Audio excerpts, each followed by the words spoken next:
प्रश्न 3, निम्नलिखित संख्याओं को घातांकीय रूप में लिखें। प्रश्न 3 का पहला क्या है? 27। तो घातांकीय रूप में इसको लिखना है। तो देखिए इसका हम अभाज्य गुणनखंड करेंगे। ठीक है, 27 का अभाज्य गुणनखंड तो 3 से लग रहा है। देखिए 2 से तो नहीं कटेगा, अभाज्य संख्या से इसको लगाना है। 3 से कटेगा, 3 नंबर 27, फिर 3 से लगेगा, 3 तिहाई 9, यानी 27 का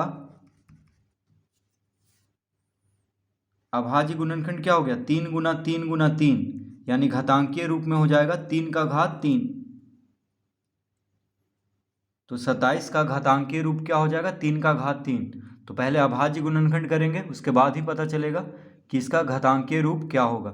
तो 27 का देखिए अभाज्य गुणनखंड किए हैं, 3 नंबर 27, 3 तिहाई 9, यानी 3 गुना 3 गुना 3, 3 तिहाई 9, 9 तिया 27, तो 3 का घात 3। तो 27 बराबर हो गया 3 का घात 3 घातांकीय रूप में। दूसरा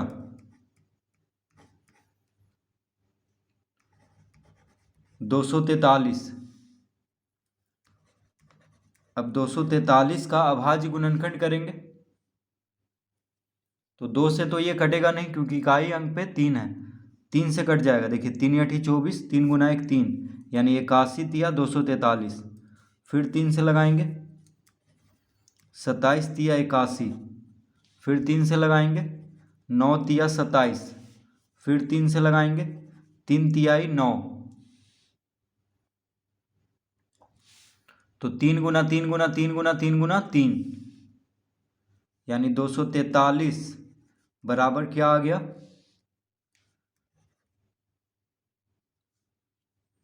3 गुना 3 गुना 3 गुना 3 गुना 3, 3 तिहाई 9, 9 तिया 27, 27 तिया 81, 81 तिया 243, जो कि हो गया 3 का घात। देखिए 3 क्या बार है? 1 2 3 4 5, यानी 3 का घात 5।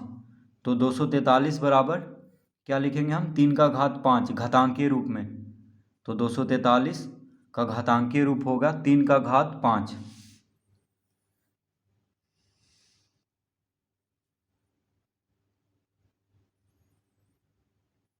तीसरा 1024। तो 1024 का हम सबसे पहले अभाज्य गुणनखंड कर लेते हैं, उसके बाद इसको घातांकीय रूप में लिख लेंगे। तो देखिए 2 से कट रहा है, 2 × 5 = 10, 2 गुना 1 2, 2 दूना 4, फिर 2 से लग रहा है, 2 दूना 4, 1 इधर गया तो 2 × 5 = 10, 1 इधर गया तो 12 हो गया, 2 × 6 = 12, फिर 2 से 2 गुना 1 2, 2 दूना 4, 1 इधर गया 16 हो गया, 2 × 8 = 16, फिर 2 से 2 × 6 = 12, 4 दूनी 8, 2 से 32 दूना 64, 2 से 16 दूना 32, फिर 2 से 8 दूना 16, फिर 2 से 4 दूना 8, फिर 2 से 2 दूना 4। तो इस तरह हो गया इसका अभाज्य गुणनखंड। तो कितना 2 है? देखिए हम गिन लेते हैं इसको, 1 2 3 4 5 6 7 8 9 10, 10 2 है, तो 1024 बराबर हम क्या लिख लेंगे? 2 का घात 10। ये 2 का घात 10 कहाँ से आया? तो देखिए अभाज्य गुणनखंड करने पे कितना 2 है? 1 2 3 4 5 6 7 8 9 10, यानी 2 का घात 10। तो 1024 का घातांकीय रूप होगा 2 का घात 10। तो 1024 बराबर हम लिख सकते हैं 2 का घात 10।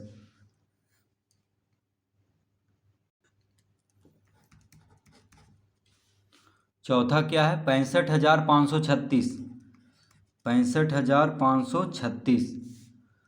तो 65,536 का अभाज्य गुणनखंड करेंगे तो देखिए 2 से लग रहा है, 2 तिया 6, 2 दूना 4, 1 इधर गया 15 हो गया, 2 सत्ते 14, 1 इधर गया 13 हो गया, 2 छक 12, 1 इधर गया 16 हो गया, 2 8 16, फिर 2 से लगाएंगे, 2 गुना 1 2, 1 इधर गया 12 हो गया, 2 छक 12, फिर 2 तिया 6, 1 इधर गया 16 हो गया, 2 8 16, 2 चौक 8, फिर 2 से लगाएंगे, 2 8 16, 2 8 16, 2 गुना 1 2, 1 इधर गया 18 हो गया, 2 नंबर 18, 2 दूना 4, फिर 2 से लगाएंगे, 2 चौक 8, अब 19 आ गया तो बीच में शून्य देंगे तो 2 नंबर 18, एक इधर गया, 2 छक 12, फिर 2 से लगाएंगे, 2 दूना 4, शून्य, 2 चौक 8, एक इधर गया, 16 हो गया, 2 अठी 16, फिर 2 से लगाएंगे, 2 गुना 1 2, शून्य, 2 दूना 4, 2 चौक 8, फिर 2 से लगाएंगे, 2 बचे 10, 2 गुना 1 2, 2 दूना 4, फिर 2 से लगाएंगे, 2 दूना 4, एक इधर गया तो 11 हो गया, 2 बचे 10, एक इधर गया तो 12 हो गया, 2 छक 12, फिर 2 से लगाएंगे, 2 गुना 1 2, 2 दूना 4, एक इधर गया तो 16, 2 अठी 16, 2 छक 12, 2 चौक 8, फिर 2 से 32 दूना 64, फिर 2 से 16 दूना 32, फिर 2 से 8 दूना 16, फिर 2 से 4 दूना 8, फिर 2 से 2 दूना 4। तो इस तरह हम इसका अभाज्य गुणनखंड कर लेंगे। अब गिन लेते हैं कितना 2 आया, तो 1 2 3 4, देखिए 1 2 3 4 5 6 7 8 9 10 11 12 13 14 15 16, 16 2 है, यानी लिख लेंगे 65,536 का घातांकीय रूप होगा 2 का घात 16। देखिए कितना 2 है, 1 2 3 4 5 6 7 8 9 10 11 12 13 14 15 16, यानी 2 का घात 16। तो 65,536 का घातांकीय रूप होगा 2 का घात 16।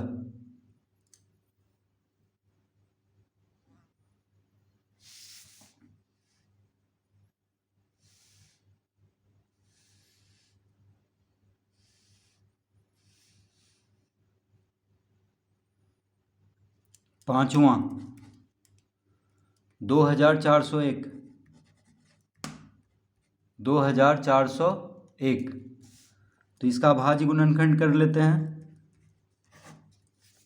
उसके बाद ही घातांकीय रूप में लिखेंगे। तो 2401 है, तो देखिए 2 से तो ये लगेगा नहीं, 3 से भी नहीं लगेगा, 5 से भी नहीं लगेगा, 7 से, देखिए 7 या 21, 3 इधर गया, 7 चौक 28, 2 इधर गया, 7 या 21, 7 से कट जाएगा। 7 क्या है, अभाज्य संख्या है, 7 या 21, 3 इधर गया, 30 हो गया, 7 चौक 28, 2 इधर गया, 21 हो गया, 7 या 21, फिर 7 से 7 चौक 28, 28 6 34, 6 इधर गया, 63 हो गया, 7 नंबर 63, फिर 7 से 7 7 49, यानी कितना आ गया 2401 बराबर 7 गुना 7 गुना 7 गुना 7। तो कितना हो गया, इसका घातांकीय रूप हो गया 7 का घात 4। देखिए 7 गुना 7 गुना 7 गुना 7 क्या हो गया, 7 का घात 4। तो 2401 बराबर 7 का घात 4। तो 2401 का घातांकीय रूप होगा 7 का घात 4।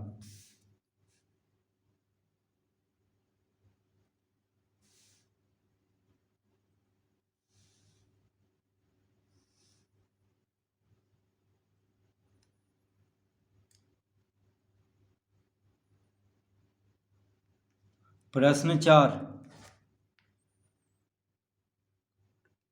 निम्नलिखित संख्याओं को घातांकीय रूप में लिखें। प्रश्न 4 का पहला 8/27 क्या है, 8/27, तो इसको घातांकीय रूप में लिखना है। तो देखिए 8/27 को हम लिख सकते हैं 8 को हम क्या लिख सकते हैं, तो 8 को हम लिख सकते हैं 2 दूना 4, 4 दूना 8, 27 को 3 तिहाई 9, 9 तिया 27, इस तरह लिख सकते हैं। 2 गुना 2 गुना 2, 8 को हम लिख सकते हैं 2 गुना 2 गुना 2, और 27 को 3 गुना 3 गुना 3, क्योंकि 2 दूना 4, 4 दूना 8 होता है, 3 तिहाई 9, 9 तिया 27 होता है, इस तरह हम लिख सकते हैं। यानी इसको लिख लेंगे 2 का घात 3 बटा 3 का घात 3, इस तरह लिख सकते हैं। देखिए 2 गुना 2 गुना 2 को क्या लिख लेंगे, 2 का घात 3, 3 गुना 3 गुना 3 को 3 का घात 3, यानी हो गया 2/3 का घात 3, 2/3 का घात 3। तो 8/27 का घातांकीय रूप हो जाएगा 2/3 का घात 3।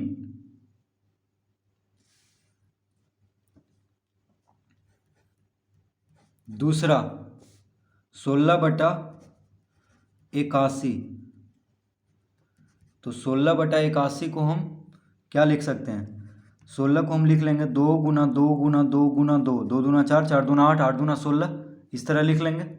और 81 को 3 तिहाई 9, 9 तिया 27, 27 तिया 81, इस तरह लिख लेंगे। यानी 2 का घात 4/3 का घात 4, इस तरह लिख सकते हैं। अब 2 का घात भी 4 है, 3 का घात भी 4 है, तो इसको हम लिख लेंगे 2/3 और पूरा पे घात 4, क्योंकि दोनों पे देखिए घात 4 है तो पूरा पे घात 4 दे देंगे। यानी 16/81 का घातांकीय रूप हो जाएगा 2/3 पे पूरा पे घात 4।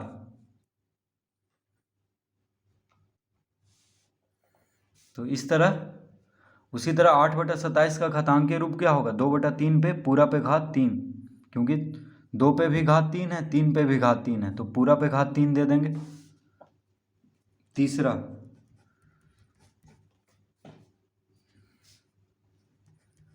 -32/243,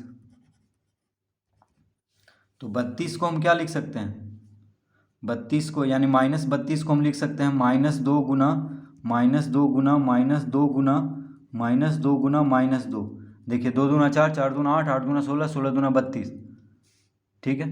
2 दूना 4, 4 दूना 8, 8 दूना 16, 16 दूना 32, लेकिन यहाँ -32 है, इसीलिए -2 गुना -2 गुना -2 गुना -2 गुना -2 बटा 243 को हम क्या लिख सकते हैं?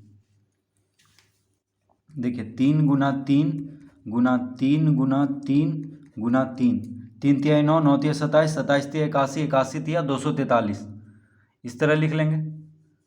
3 तिहाई 9, 9 तिया 27, 27 तिया 81, 81 तिया 243। तो 243 का अगर हम अभाज्य गुणनखंड करेंगे, अगर देखिए 243 का अभाज्य गुणनखंड करेंगे तो आ जाएगा 3 गुना 3 गुना 3 गुना 3 गुना 3।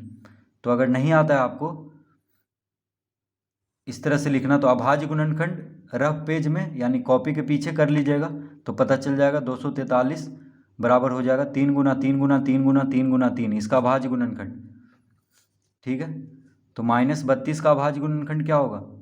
ये माफ़ कीजिए -32 यानी 32 का अभाज्य गुणनखंड होता है 2 गुना 2 गुना 2 गुना 2 गुना 2, तो -32 को हम लिख सकते हैं -2 गुना -2 गुना -2 गुना -2 गुना -2, और 243 का अभाज्य गुणनखंड इस तरह से लिख लेंगे। अब हम इसको लिख सकते हैं -2 पे घात, देखिए कितना 1 2 3 4 5, 5 है, बटा 3 पे घात 5,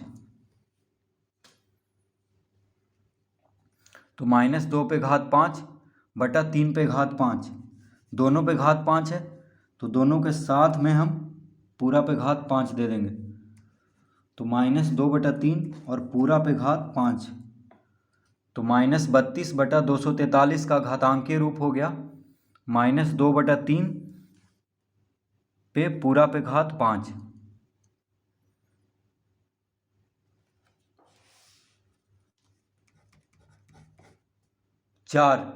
प्रश्न 4, 81/256,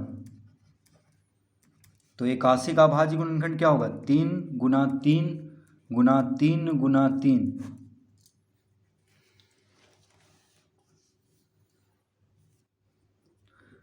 क्या होगा? 3 गुना 3 गुना 3 गुना 3 और 256, तो 256 को हम लिख सकते हैं 2 गुना 2 गुना 2 गुना 2, देखिए 2 दूना 4, 4 दूना 8, 8 दूना 16, 16 दूना 32, 32 दूना 64, 64 दूना 128, 128 दूना 256, इस तरह से अभाज्य गुणनखंड 256 का अभाज्य गुणनखंड इस तरह से लिख लेंगे। 2 दूना 4, 4 दूना 8, 8 दूना 16, 16 दूना 32, 32 दूना 64, 64 दूना 128, 128 दूना 256, इस तरह लिख लेंगे अभाज्य गुणनखंड। अब देखिए यहाँ पे तो 4 3 है, लेकिन यहाँ पे 8 2 है, 1 2 3 4 5 6 7 8, तो अगर हम इसको इस तरह लिख लें, देखिए 3 गुना 3 गुना 3 गुना 3 को हम इसी तरह रहने देते हैं, और यहाँ पे 8 2 है, देखिए यहाँ 4 3 है, यहाँ पे 8 2 है, 1 2 3 4 5 6 7 8, तो अगर 2 गुना 2 करके लिख लें तो 4 गुना 4 गुना 4 गुना 4, इस तरह हो जाएगा। देखिए 2 दूना 4, दो दूना चार, दो दूना चार, दो दूना चार, यानी 4 गुना 4 गुना 4 गुना 4। इस तरह लिख सकते हैं, कोई फ़र्क नहीं पड़ रहा है। तो 256 को हम इस तरह लिख सकते हैं 4 गुना 4 गुना 4 गुना 4, यानी 4 चौक 16, 16 चौक 64, 64 चौक 256। तो अब देखिए दोनों, यहाँ भी 4 हो गया, 3 कितना था 4 बार, और यहाँ भी देखिए 4 बार हो गया है। अब हम इसको लिख सकते हैं घातांक के रूप में। तो इसको अब हम लिख सकते हैं कैसे, तो देखिए 3 का घात 4 बटा 4 का घात 4, इस तरह से 3 का घात 4 बटा 4 का घात 4। अब देखिए दोनों पे घात 4 है, तो इसको हम लिख लेंगे 3 बटा 4 का पूरा पे घात 4। तो 81 बटा 256 का घातांकीय रूप हो जाएगा 3 बटा 4 पे पूरा पे घात 4।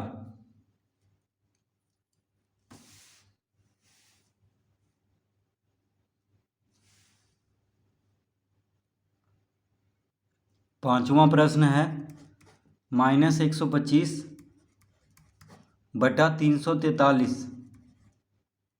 -125 बटा 343। तो 125 का अगर हम अभाज्य गुणनखंड कर दें तो 5 गुना 5 गुना 5 आ जाएगा। 5 पचे 25, 25 पचे 125 होता है, लेकिन यहाँ माइनस है तो सबके साथ माइनस दे देंगे। तो -125 बराबर क्या हो जाएगा, -5 गुना -5 गुना -5, और 343 का अभाज्य गुणनखंड करेंगे तो आ जाएगा 7 गुना 7 गुना 7, यानी 7 सत्ते 49, 49 सत्ते 343।